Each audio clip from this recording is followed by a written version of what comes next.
Hello பிரைஸ்லாம் எதிராக இயேசு கிறிஸ்துவின் நாமத்தினால உங்கள் ஒவ்வொருவரும் என்னை இயேசுவினுடைய யூடியூப் சேனலுக்கு உங்கள் வாழ்க்கையோட வைக்கிறேன். நீங்கள் எல்லோரும் சந்தோஷமாக இருப்பீங்கன்னு சொல்லி கற்றுட்டு விசுவாசிக்கிறேன். சரி, நம்ம வந்து இன்னைக்கு யாத்ராகமம் வந்து தியானிக்க போகிறோம். யாத்ராகமம் 10வது அதிகாரத்துலேருந்து 16வது அதிகாரம் வரை நம்ம இன்னைக்கு தியானிக்க போகிறோம். 10வது அதிகாரத்தில் என்ன போட்டிருக்குன்னு பார்த்தீங்கன்னா, ஆண்டவர் வந்து இவங்க மறுபடியும் பார்க்கும்போது என்ன பண்ண மாட்டார், விட மாட்டேன்னு சொல்லிடுவார். உடனே ஆண்டவர் வந்து வெட்டி கிளிகளை அனுப்புவார். அதாவது இந்த கல்மழையினால் அழிக்கப்படாத அந்த வயல்வெளிகள்லாம் வந்து மீதியாக இருக்கிற பயிர் வகைகள்லாம் வந்து இந்த வெட்டுக்கிளியால் என்ன பண்ணப்படும், அழிக்கப்படும். அதுக்கப்புறம் என்ன நடக்கும்னா, அப்பவும் பார்வன் வந்து என்ன சொல்லுவாருன்னா, அப்போ முதல் வெட்டுக்கிளி இருக்கும்போது அவர் சொல்லிடுவார், நீங்கள் அதாவது ஜென்ட்ஸ் மட்டும் நீங்கள் போய் நீங்கள் தேவனுக்கு ஆராதனை செலுத்திட்டு வாங்க அப்படின்னு சொல்லிடுவார். உடனே அதுக்கு மோசம் சொல்ல, நாங்கள் எல்லாரும் தான் போய் எங்கள் குடும்பமாக நாங்கள் போய் தான் ஆராதனை செலுத்தணும் அப்படின்னு சொல்லுவார். உடனே அதுக்கப்புறம் நான் அப்படிலாம் அனுப்ப முடியாது சொல்லி கோவப்படுவார். உடனே பார்வன் மறுபடியும் எனக்காக ஜோம் பண்ணு, நான் வந்து உங்களுக்கு விடுறேன் அப்படின்னு சொல்லி ஏமாத்துவார். எப்போவுமே டிமிக்கி கொடுப்பார். அது வரையும் கடைசி ஆண்டவர் வெட்டுகள்லாம் அகச்சிடுவார். ஆனாலும் அவர் விட மாட்டார். அவர் மனசு திரும்பியும் கடினப்பட்டுரும். அதுக்கப்புறம் என்ன நடந்துச்சுன்னா, திருப்பி வந்து ஒரு இருள் வந்து அந்த எகிப்து தேசத்தை சூழ்ந்து கொண்டுரும். அதனால் 3 நாள் யாருமே வெளியே வர மாட்டாங்க. அப்படிப்பட்ட ஒரு வேலை ஏற்படும். அந்த வாதை அப்போ கூட என்ன ஆகிடும் அப்படின்னா, அப்போ என்ன பண்ணாலும் பார்வன் வந்து மோசைக்கிட்டு நான் வந்து உங்களை அனுப்புகிறேன், நீங்கள் வந்து என்ன பண்ணுங்கள், நீங்கள் உங்கள் பிள்ளைங்க இவங்க எல்லாருமே போங்க, ஆனால் ஆடு மாடுகளை மட்டும் இங்கே வச்சுட்டு போங்க அப்படின்னு சொல்லுவார். அப்பவும் மோசம் சொல்வார், இல்லை அப்போ நாங்கள் எதை கொண்டு பலியிடுவோம், எங்கள் ஆடு மாடுகள் வச்சு தான் நாங்கள் பலியிட போகிறோம், அப்போ நாங்கள் அது இல்லாமல் நாங்கள் எங்கே போய் ஆண்டவருக்கு பலியிட முடியும் அப்படின்னு சொன்ன உடனே அப்பவும் அவர் கோவப்பட்டு, நீ என் கண்ணன் நிற்காத போயிரு அப்படின்னு சொல்லி கோவத்தை சொல்லிடுவார். அதுக்கப்புறம் என்ன அதை அனுப்பப்படும் அப்படின்னா, அப்போ கத்த சொல்வார், நான் வந்து எகிப்து ஜனங்களுடைய எல்லா தலைப்பிள்ளைகள் பிள்ளை, அதாவது ராஜாவோட தலைப்பிள்ளையிலிருந்து சாதாரண வேலைக்காரருடைய தலைப்பிள்ளை வரைக்கும் எகிப்து ஜனங்களுடைய தலைப்பிள்ளைகள் எல்லாத்தையும் அழிக்க போகிறேன், ஆடுகள்லையும் மாடுகள் விலங்குகள் எல்லாத்துலேயுமே அப்படின்னு சொல்லி ஆண்டவர் சொல்வார். சொன்னது மட்டும் இல்லாமல் ஆண்டவர் சொல்வார், நீங்கள் அதை தப்பித்துக் கொள்வதற்காக நீங்கள் என்ன பண்ணுங்க, ஆட்டுக்குட்டியை சரியா அது வந்து என்ன பண்ணுங்க, அடித்து அதை வந்து அதோடைய ரத்தத்தை வந்து நிலக்காலில் ஜன்னல் சட்டத்தில் நீங்கள் பூசிடுங்க, அது மாத்திரம் நீங்கள் புளிப்பில்லாத அப்பத்தை சாப்பிடணும் அப்படின்னு சொல்லிட்டு ஆண்டவர் நிறைய காரியங்களை சொல்வார். இந்த மாதிரி செஞ்சால் நீங்கள் பாதுகாக்கப்படுவீங்கன்னு சொல்லிடுவார். அதே மாதிரி இந்த இஸ்ரவேல் ஜனங்களும் செய்வாங்க. அதே போல் அன்னைக்கு இரவு வந்து என்ன ஆகுதுன்னா, ஆண்டவர் அந்த எகிப்து தேசத்தில் கடந்து போகும் ராத்திரியிலே என்ன ஆயிடுன்னா, அந்த மாதிரி இதெல்லாம் தலைப்பிள்ளைகளும் இறந்து போயிடுவாங்க. இந்த இது நடக்கும். அதுக்கப்புறம் என்ன ஆகுதுன்னா, அன்னைக்கு ராத்திரியிலே என்ன பண்ணப்படுவாங்க அப்படின்னா, இஸ்ரவேல் ஜனங்கள் நிறைய பொருளோடு அவங்கக்கிட்ட என்ன பண்ணிடுவாங்க அப்படின்னா, அந்த பொருட்கள்லாம் கேட்டு வாங்கிட்டு எகிப்தியர்கிட்ட இருந்து கேட்டு வாங்கிட்டு அந்த இடத்த விட்டு கிளம்பிப்பாங்க. கிளம்பி போயிட்டு இருப்பாங்க. இப்போ என்ன நடக்கும் பார்த்தீங்கன்னா, கிளம்பி போன பிறகு அப்போ வந்து முதல்ல ஒரு இடத்துக்கு போவாங்க. அது என்ன இடம்னு பார்த்தீங்கன்னா, ஈரோத் அப்படின்ற ஒரு பள்ளத்தாக்கு. அந்த இடத்துல முதல்ல பாளையம் வாங்கியிருப்பாங்க. அதாவது வந்து ஆண்டவர் இதுக்கு முன்னாடி என்ன நடக்கும் அப்படின்னா, இப்போ வந்து இவங்கெல்லாம் வெளியே வந்துட்டாங்க. தேசம் வழியாக போகிறது சமீபமாக இருந்தோம்.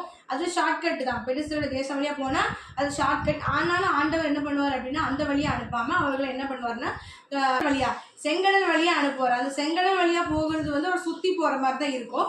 ஆனாலும் கூட ஆண்டவர் வந்து அந்த வழியாக தான் அவங்களை அனுப்புவார். ஏன்னா வந்து இவங்க வந்து யுத்தத்தை பார்த்து சோர்ந்து போயிடுவாங்கன்னு சொல்லிட்டு ஆண்டவர் என்ன பண்ணுவார், இந்த வழியாக தான் அனுப்புவார். அப்போ இந்த வழியாக வரும்போது என்ன ஆகிடும் அப்படின்னு பார்த்தீங்கன்னா, இப்போ முன்னாடி செங்கடல் இருக்குது.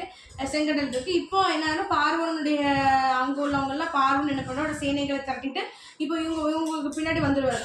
வந்த உடனே இங்கே பாருங்கள், இப்போ ஆண்டவர் தான் இவர்களை என்ன பண்ணார், அந்த இடத்துலேருந்து காப்பாற்றி கூட்டு வந்தாச்சு. அவ்வளோ தூரம் ஆண்டவர் செஞ்சுருக்காரு. இப்போ என்ன பண்ணிட்டாங்க அப்படின்னா, இந்த பார்வனை பார்த்த உடனே இவங்களுக்கு வந்து உடனே என்ன ஆயிடுச்சுன்னா, எகிப்தில் பிரேத குழி இல்லைன்னா எங்களை வனாந்திரத்தில் சாகுபடி இங்கே கொண்டு வந்தீங்க அப்படின்னு சொல்லிட்டு எங்களை ஏன் அப்படி நீங்கள் எகிப்துலேருந்து கிளம்ப வச்சிங்க அப்படின்னு சொல்லிட்டு ஒரே முறுமுறுப்பு, ஒரே கோபம் வந்துடுது உங்களுக்கு. இந்த மாதிரி நடந்த உடனே அப்போ மோசே வந்து ஆண்டவர் நோக்கி ஜெபிக்க, ஏசப்பா நான் என்ன செய்யறேன்னு ஆண்டவர் சொல்கிறாரு, நீ வந்து கோலை வந்து செங்கடலுக்கு நேரம் நீட்டு அப்படின்னு சொன்னோடனே அவரும் நீட்டுறாரு. அதே போல் நமக்கு என்ன ஆச்சுன்னா, கீழ்காய்ச்சல் உண்டு பண்ணி காட்டில் 2 பிளந்து என்ன பண்ணிடுறாரு, அந்த ஜனங்கள் பின்னாடி கடந்து போகிறாங்க. அது மாத்திரம் இல்லாமல், சரிப்பா முதல்ல இந்த மாதிரி செங்கடல் பிரச்சனை வந்துச்சு. அவங்க முதல்ல பிரச்சனையை பார்த்தாலே பயந்துட்டாங்க, ஐயோ நமக்கு செத்து போயிடுவோம். சரி, பயந்து தான் அப்படி நடந்திருக்கோம்னாலும் சரி தான். 2வது முறையாக ஒன்று நடக்கும் பார்த்துக்கோங்க. 2வது முறையில் என்ன நடக்கும் அப்படின்னா, சூர் வனாந்தரம்னு சொல்லிட்டு ஒரு வனாந்தரத்துக்கு அங்கே போவாங்க. அங்கே வந்து அவங்க ரொம்ப வனாந்தரத்தில் வந்து தண்ணி இல்லாமல் இருக்கும். அங்கே சூர் வனாந்தரத்தில் வந்து ஒரு தண்ணி இருக்குது, ஆனால் அது ரொம்ப கசப்பாக இருக்கணும்னே அப்பவும் சொல்லிடுவாங்க. அப்பவும் அவங்க என்ன பண்ணுவாங்கன்னா, முறுமுறுக்க ஆரம்பிச்சிடுவாங்க. எங்களை ஏங்க கொண்டு வந்தீங்க, அப்படி இப்படி எங்களை இந்த மாதிரி தண்ணி இல்லாமல் நடத்துறீங்க அப்படின்னு சொன்னோடனே அந்த அந்த அற்புதத்தை இவங்களுக்கு என்னது இல்லை, அப்போ ஒரு நம்பிக்கை இல்லை. அதாவது இயேசுவை நன்மைக்காக மாத்திரம்தான் ஆண்டவர் தேடிருக்காங்க. எனக்கு நன்மை செஞ்சால் இப்போ அவங்க சொல்லியிருக்கலாம், எங்களை காப்பாற்றி கூட்டு வந்தார், பரவாயில்ல, எங்களுக்கு அவர் நன்மை செஞ்சாலும் எங்களுக்கு இயேசு வேணும், நன்மை செய்யட்டே. அப்போ அவங்களுக்கு என்னது இல்லை அப்படின்னா நன்மைக்காக மாத்திரம்தான் இயேசுவே அவங்க தேடுறாங்க. சரியா? ஏன்னா அவங்க காப்பாற்ற எனக்கு இயேசு வேணும், இல்லைன்னா எனக்கு வேண்டாம், முறுமுறுப்போம், நாங்கள் இயேசுவை திட்டுவோம், எங்களை கொல்லவா வந்தீங்க, அப்படி பண்ணவா வந்தீங்க, இப்படி பண்ணவா வந்தீங்க கேட்போம் அப்படின்ற மாதிரி இருக்கிறாங்க. இங்கே முதல்ல அந்த பார்வோன் சேனையை பார்த்து பயந்துட்டாங்க அப்படின்னு வச்சுப்போமே. ரெண்டாவது சரி, அந்த பார்வோன் சேனையை கத்த செங்கடலை முறியடிச்சாரு, அப்போ நம்மளையும் அப்படி அப்போ இப்போ நம்மளை காப்பாற்றுவாருன்ற நம்பிக்கை அவங்களுக்கு கொஞ்சம் கூட இல்லை. நன்மை செஞ்சால் நாங்கள் அவரை புகழ்வோம். அந்த பார்வோன சேனையை செங்கடலை அவர் என்ன பண்ணுவாருன்னா, செங்கடல் ரெண்டா பழந்து இவங்க இஸ்ரேல் ஜனங்கள் கடந்து போட்டிருப்பாங்கல்ல, அப்போ பார்வோனும் உப்பின் தொடர்ந்து வரும்போது அவருக்கு அதாவது இஸ்ரேல் ஜனங்களுக்கு பின்னாடி கர்த்தருடைய தூதனாகவே போயிட்டு இருப்பாரு. அவர் இஸ்ரேல் ஜனங்களையும் எகிப்தையும் பிரிப்பாரு. அது மாத்திரம் இல்லாமல் இவங்க உள்ள வரும்போது செங்கடல் ரெண்டா மூடி என்னாலும் இவங்கெல்லாம் அழிஞ்சு போயிருவாங்க பாருங்க. அப்போ இந்த அற்புதத்தை பார்த்து அவங்களுக்கு விசுவாசம் இல்லை. அவங்களுக்கு நன்மை செஞ்ச உடனே இயேசுவை ரொம்ப பாடி துதித்து எல்லாரும் ரொம்ப ஆர்ப்பரிப்பாங்க. அதே போல இந்த ஒரு வனாந்தரத்தில் தண்ணி இல்லை அப்படின்னோடனே அவங்க மறுபடியும் முறுமுறுக்க ஆரம்பிச்சிடறாங்க. அதுக்கப்புறம் என்ன நடந்துச்சு அப்படின்னா, திருப்பி இப்போ தண்ணி ஆண்டவர் என்ன சொல்லுவார், தண்ணி அந்த கசப்பான தண்ணிக்கு ஒரு மரத்தை என்ன பண்ணுவார், மோஸ்ட்லி காண்பிப்பார். அதை தண்ணீரில் போடு, அது மதுரமாக மாறி சொல்லிடுவார். அதே மாதிரி அந்த கசப்பு நீங்கிடும். அதே போல் இவங்களும் செஞ்சுருவாங்க. மோசையும் செஞ்சார். அதுக்கப்புறம் தண்ணி குடிச்சிருவாங்கன்னு வைங்க. அப்போ ஆண்டவர் உங்களுக்கு அவங்களுக்கு ஒரு கட்டளை கொடுப்பார். என்னென்னா, நீ உன் தேவனாகி கர்த்தருக்கு உன் சத்தத்தை நீ கவனமாக கேட்டு அவள் பார்வைக்கு செம்மையானதை செஞ்சு அவளோட கட்டளைக்கு செவி கொடுத்து அவளோட நியாயங்களை ஞாபகம் கை கொண்டாதான் நான் எகிப்திற்கு வர பண்ண வாதையை நான் உனக்கு வர பண்ண மாட்டேன், நான் உன் பரிகாரியாகி கர்த்தரை சொல்லுவார். ஏன்னா ஆண்டவருக்கே தெரிஞ்சுட்டு இவங்க எப்படி இருக்கிறாங்க, அவங்க நன்மைக்கு மாத்திரம்தான், எனக்கு ஏசப்பா நன்மை செஞ்சு நான் அவரை துடிப்பேன். ஒருவேளை ஏசப்பா எனக்கு என்ன நடந்தாலும் எனக்கு இயேசு வேணும் அப்படின்ற எண்ணம் அவங்களுக்குள்ள சுத்தமாக இல்லாததுனால, இயேசுவாங்க நம்பிக்கையே இல்லாததுனால அவங்க ஒரே முறுமுறுக்காங்க. அந்த முறுமுறுப்பு ஆண்டவருக்கு என்னதுன்னா பிடிக்கவே இல்லை. ரெண்டாவது விஷயம் மூணாவது ஒரு விஷயம் நடக்கும். என்ன நடக்குதுன்னா 16ஆவதுல சீன் வனாந்திரம். அந்த வனாந்திரத்துல என்ன நடக்கு அப்படின்னா, அவங்க சொல்கிறாங்க, இப்போ சரிப்பா தண்ணி இல்லை, அது ரொம்ப டயர்ட் ஆகிட்டாங்க, தண்ணிக்காக கேட்டாங்கன்னு வச்சுப்போமே. இப்போ என்ன நடக்கு, தண்ணி ஆண்டவர் கொடுத்துட்டார். இப்போ அவங்க நம்பியிருக்கணும்ல, சரி ஆண்டவர் இவ்வளோ தூரம் எனக்கு செஞ்சார், நிச்சயம் செய்வார், செஞ்சாலும் எனக்கு இயேசு வேணும், சேட்டாலும் இயேசு வேணும் நம்ப அப்படின்னு நினைக்காம இப்போ இதெல்லாம் நாங்கள் எகிப்தில் இருக்கும்போது நாங்கள் கறிலாம் சாப்பிட்டோம், இப்போ எங்களுக்கு கறியும் கிடைக்க மாட்டேங்குது, ஒன்றும் கிடைக்க மாட்டேங்குது, என்னதுக்கு தான் எங்கள் கூட்டு வந்தீரோ அப்படி இப்படி என்னெல்லாமோ சொல்கிறாங்க.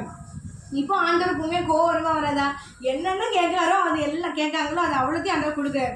ஆனால் இதையும் சொன்ன உடனே ஆண்டவர் அப்பவும் என்ன பண்ணுறாருன்னா, எந்த கோவத்தையும் வெளிக்காட்டாமல் என்ன பண்ணுறாருன்னா அதே போல் மன்னாவையும் இறைச்சியும் கொடுக்குறாரு. இவங்க ஆண்டவர் அதை சொல்கிறார், நான் மன்னா கொடுக்கறது மூலமாக உங்களை சோதிப்பேன். ஏன்னா இவங்க சோதிப்பேன் அப்படின்னு சொன்னது மட்டும் இல்லை சொல்வார். ஏன்னா இவங்களுடைய குணமே அப்படி தான் இருக்குது. எது நன்மை மாதிரி தான் அவங்க இது தேடுது. ஏசப்பா தேடினா எனக்கு நன்மை நடக்கணும் அப்படின்ற ஒரு இதோட மட்டும் தான் தேடுறாங்க. முகாந்திரத்துக்காக தான் தேடுறாங்க, நன்மைக்காக மாத்திரம் தான் தேடுறாங்க. ஒருவேளை ஏசப்பா தேடுறதுல நெருக்கம் வந்தாலும் நான் இயேசுவை தேட விட மாட்டேன், அந்த ஒரு அன்பு ஏசப்பா மேலே இல்லவே இல்லை. சரிங்களா? இதே 16ஆவது வரைக்கும் முடிச்சிட்டோம். மன்னா ஆண்டவர் கொடுப்பாரு, அந்த நிறைய விஷயம் நடக்கும். ஓகே, இப்போ இன்னைக்கு ஆண்டவர் இந்த டாபிக்ல தான் பார்க்க சொன்னார். என்னன்னா, நம்மளும் அநேகர் இயேசுவை நன்மைக்காக மாத்திரம் தான் தேடுறோம். நம்ம வாழ்க்கையில் நன்மை நமக்குள்ள ஆண்டவர் நல்லவர் தான், உங்களுக்கு நன்மை செய்வார், அவர் தீமை செய்ய மாட்டார். ஆனாலும் உங்கள் இதயத்தில் எனக்கு ஆண்டவர் நன்மை செஞ்சாலும் எனக்கு இயேசு வேணும், நன்மை செய்யாட்டாலும் எனக்கு இயேசு வேணும், சரிங்களா? அப்படி நீங்கள் எதிர்பார்ப்பு இல்லாமல் அவர் நேசிக்கணும்னு விரும்புகிறாரு. அப்படி அந்த ஒரு அன்பு உண்மையாக பியூர் லவ்னு சொல்லுவாங்கல்ல, எந்த ஒரு எதிர்பார்ப்பும் எந்த ஒரு முகாந்திரம் இல்லாமல் எனக்கு வீடு தருவார், எனக்கு கார் தருவார், எனக்கு ஃப்ளைட்டு தருவார், எனக்கு அது தருவார், இது தருவார் அப்படின்ற எனக்கு நல்ல மார்க் தருவார். ஒருவேளை நம்ம ஃபெயில் ஆகிட்டோம், அவள் படிக்காத நிமிஷம் ஃபெயில் ஆகும், ஒருவேளை நம்ம ஜெபிச்சிருப்போம், ஆண்டவரே நான் ஃபெயில் ஆகாமல் காப்பாற்றுங்கன்னு சொல்லி. ஒருவேளை ஃபெயில் ஆகிட்டீங்க, அப்போ இயேசு வேண்டாம்னு சொல்லிடுவீங்களா? இல்லை நான் மேம்கிட்ட திட்டு வாங்க கூட நினைப்போம். ஒருவேளை திட்டு வாங்கிட்டீங்க, அதுக்காக நம்ம இயேசு வேண்டாம்னு சொல்லிட முடியுமா? அதான் எப்படின்னா முகாந்திரத்துக்காக இது செஞ்சாலும் செய்யட்டாலும் எனக்கு இயேசு வேணும் அப்படின்ற தாட் நமக்குள்ள இருக்கணும்னு தேவன் விரும்புகிறார். முகாந்திரத்துக்காக நன்மைக்காக மாத்திரம் இயேசுவை தேடக்கூடாது. இஸ்ரவேல் ஜனங்கள் அப்படிதான் தேடினாங்க, அவங்க நன்மைக்காக மாத்திரம்தான். அவங்களுக்கு அங்கே நாங்கள் இப்போ இறைச்சி கொடுத்துருவாரா, மண்ணா கொடுத்துருவா, உடனே தேவன் ஓவரா புகழ்றது. கடைசியில் ஒன்று கிடைக்கலன்னா ஏன் ஏசப்பா தருவார், ஏன் நம்பிக்கை வர மாட்டேங்குது? இது செய்கிறாரு ஆண்டவர், அப்போ ஒவ்வொன்றா செய்யும் போது ஏன் அவங்க நம்ப மாட்டேங்காங்க இது செய்வார் கண்டிப்பாக அப்படின்ற எண்ணெயும் அவங்களுக்குள்ளே வரமாட்டேங்குது. அப்போ அதே போல தான் நமக்கும் என்ன இல்லை அப்படின்னா ஒன்று ஆண்டவர் மேலே நம்பிக்கை இருக்க மாட்டேங்குது. ரெண்டாவது விஷயம் உங்கள் எல்லாருக்கும் நம்ம எல்லாருக்குள்ளேயுமே என்ன தாட் இருக்கணும் அப்படின்னா, அவர் செஞ்சாலும் நான் மார்க் கேட்டிருக்கேன், அந்த மார்க் எனக்கு அவர் தந்தாலும் இப்போ ஸ்டேட் ஃபர்ஸ்ட் எடுக்கணும் எனக்கு ஜெபம் பண்ணுறேன், அந்த ஸ்டேட் ஃபர்ஸ்ட் அவர் தந்தாலும் தராட்டாலும் எனக்கு ஆண்டவர் தான் நான் நேசிப்பேன். அந்த ஒரு மைண்ட் செட் உங்களுக்குள்ளே இருக்கணும் அப்படின்னு ஆண்டவர் விரும்புகிறேன்.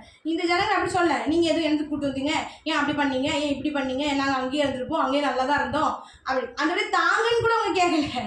அப்போ நம்ம தாங்கன்னு கேட்கலாம், அது தப்பு கிடையாது. ஆனால் அப்படி கேட்கலாம் முறுமுறுக்க மாத்திரம் தான் செஞ்சாங்க. அதனால நம்ம அப்படி இல்லாமல் இது நம்ம இந்த டாப்பிக்கில், அதாவது யாத்திராகமத்தில் வந்து பார்த்திங்கன்னா இந்த நான் சொன்னேன் அந்த 10லேருந்து 16க்குள்ளே வந்து நிறைய விஷயங்கள் இருக்குது. ஆனால் ஆண்டவர் இன்றைக்கி இதை மட்டும் தான் சொல்லணும்னு சொன்னனால நான் இதை மட்டும்தான் ஒரு பாயிண்ட்டாக ஹெட்டிங்காக வச்சு பேசுகிறேன்.